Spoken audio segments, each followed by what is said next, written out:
Chapter 14. I hear Kyle yell my name as I run past him, yell my stupid pretend name, but I can't stop. I won't stop. I'm running and I don't know where. In here I can only go in circles, and this time not even the elephants can protect me. I stop when the stitch in my side starts pinching at my insides. Sit down at an abandoned picnic table. I curl my fingers into my palm, rub the scarred flesh with my fingertips. I need to cut, to scratch, need it so bad for the first time in ages. I have nothing anymore. I don't have my elephants, I don't have Tina, and I don't have my box. I don't have my needles and the rubbing alcohol and the cotton balls. Heat fills my eyes and salty water fills my mouth and drops leak from my chin and darken the sun-bleached wood of the table. I could have stopped at home before getting on the bus that day. I could have gone home first and gotten my box. How could I leave something so important behind? Brian even offered to bring it to me, and I said no, I thought I didn't need it anymore. Stupid, stupid, stupid. I look at my hands and stare into them. Even if I find a needle or a knife, it's not enough. I'm not clean enough. There's dirt under my fingernails and my hands are filthy all the time. Bacteria everywhere. Washing isn't enough. I need my box. I need the disinfectant and the sterile needles. I can't go back to get it. My hands feel heavy and thick, filled with blood that wants out. I push them into my pocket and raise my face to the sun. My tears evaporate in a few seconds, leaving a tiny amount of salt lacing my cheeks. I wonder if Tina would cut if she were better at using tools. I think about her leathery palms and shiver. I don't want to imagine them split open. I don't want to imagine the drops of chimp blood oozing out of the fresh wound, red blood like mine. I want my box. I need my box. There's a security guard outside the office building, but he knows me, knows my uniform t-shirt, saw me enter with Kyle before. I try to look normal and it works. He smiles and nods when I walk up the stairs as if I belong there. I hear voices from inside one office and duck into the small room where I watched Eve clean Kyle's wounds. It's got a small examining table, drawers, cabinets. I yank open a few drawers open until I see what I need. Sterile packages of hypodermics, bottles of disinfectant. I usually use sewing needles, but these will do too. I grab 2 hypodermics and a bottle of disinfectant, turn around, and I'm running for the door when it opens. Leia? Eve stares at me, surprise first, then disappointment, then horror, when her gaze slides down to the loot I'm hugging to my chest. Hypodermics? You're stealing hypodermics? She sags, one hand still on the doorknob, blocking my way out. Oh no, Leia, I shake my head. I'm not stealing them I'm not a junkie. Kyle? She's suddenly pale. Is Kyle using? I wasn't sure, but I'd hoped he hadn't gone that far. Is he? No, I shake my head. I've gotten Kyle in too much trouble already. He's not honest, and the tiger thing, it wasn't his fault. It's all my fault, just me. Eve glances to her side at a small door and her hand goes to her pocket. Feels for keys, phone, hypodermics, disinfectants. What do you need those for if it's not for drugs? I can't tell you, but I'm not doing drugs, I promise. I see. She talks to me, takes the stuff out of my hands and puts everything down on the table. She raises her hands to me but backs off when I flinch. If you're telling me the truth, I'm sure you don't mind me looking at your arms. What?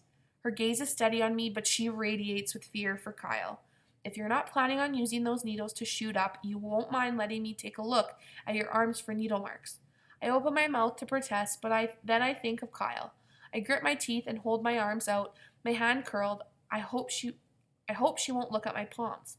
Eve pushes my sleeves up, takes my wrist, and I close my eyes and tremble at the touch. Her hand is warm, human, comforting, yet so frightening. She turns my arms and peers at it. Okay, no needle marks. She peers into my eyes. Her fingers push against the pulse in my wrist. No overt signs. What do you need the stuff for then? I just wanted them, I mumble. I need them, I need... Kleptomania? You're stealing because you like to steal? No, I just need a couple of needles, that's all. But you won't tell me why?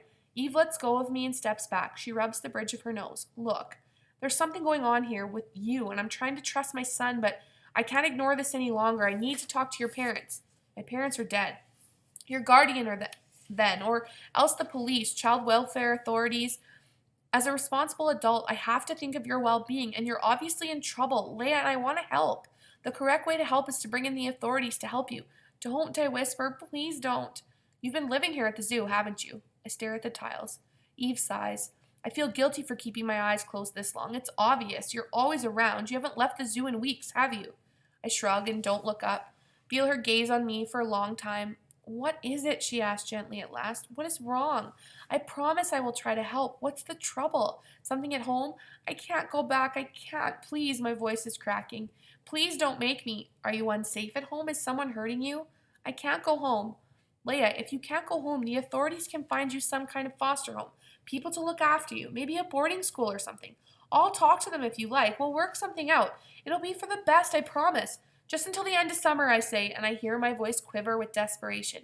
Please, let me stay until the end of summer, and then I'll go. Go where? Home, I say, staring down at the striped linoleum. I'll go home. When summer is over, I don't need foster care or a boarding school. I can go home, just not yet. Eve is silent for a few minutes. Will you be safe? She asks. At the end of summer. Will you be safe going home?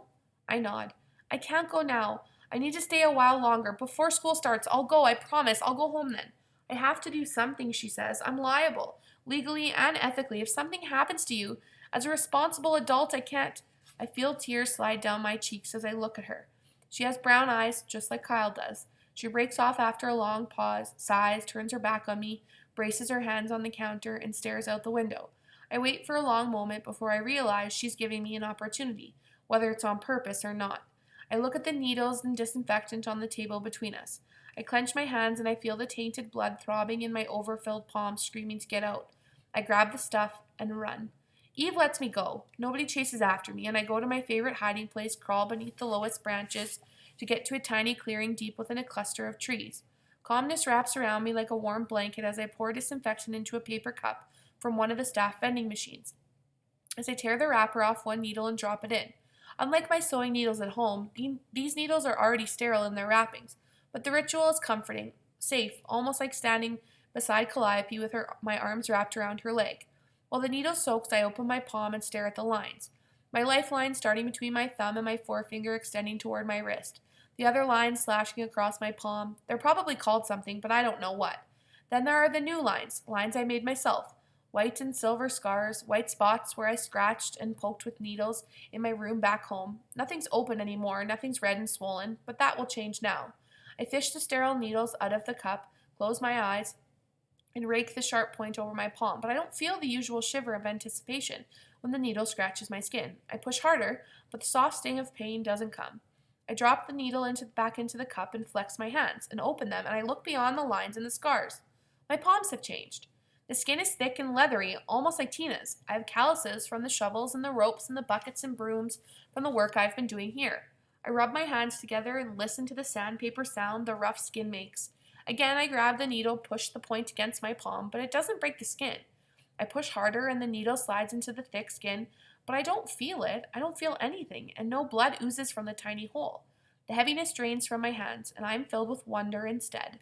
I lean back against the tree and hear birds chirping, invisible in the crown of leaves above my head. I feel the warmth of the air on my skin, smell the earth and the animals, feel life sparkle and ignite inside my chest, and I draw my legs up, prop my arms on my knees, and I stare into my palms, smiling at my gift from Pilgrim Zoo.